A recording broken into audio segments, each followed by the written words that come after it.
زندانیانو ته د لازم امکاناتو او اسانتیاو برابرولو په برخه کې د کندوز ولایت د مرکزي زندان مسؤلینو د پام وړ هڅې. د دغه ولایت د مرکزي زندان چارواکي وایي چې د زندانیانو اړتیاو ته په پام د زندان په دننه کې د ودانیو جوړولو او د بیا رغونې پروژې چارې روانې دي چې په بشپړېدو سره به زندانیانو ته لا ډېرې اسانتیاوې رامنځته شي. اوس زندان کې دا زموږ د پخلنځی چې کوم دی د دې ترمیم بیا رغونه وشوه. د هغې د فاضلابو لپاره چې دی څاګانې جوړې شوې په صحیح طریقې سره، او دا تشنابونه چې کوم دي دا د جومات او د وناسې او د بلاک او سیابانونه چې د ملاقات لپاره کوم څوک راتلل د بندیانو ملاقات لپاره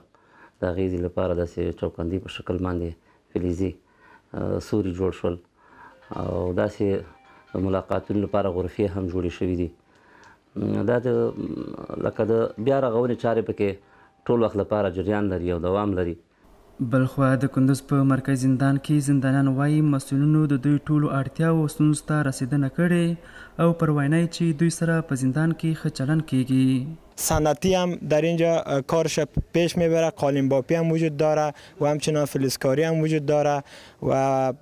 مدت خیلی وقت میشه که ما 2 سال میشه اینجا سفری میکنیم، هیچ نوع مشکلات در مبحث کندوز وجود نداره. د یادولو وړ ده چې د اسلامي امارت له بیا واکمنېدو را په دې خوا زندانونو کې د زندانیانو د ټولو حقونو خوندیتوب سربیره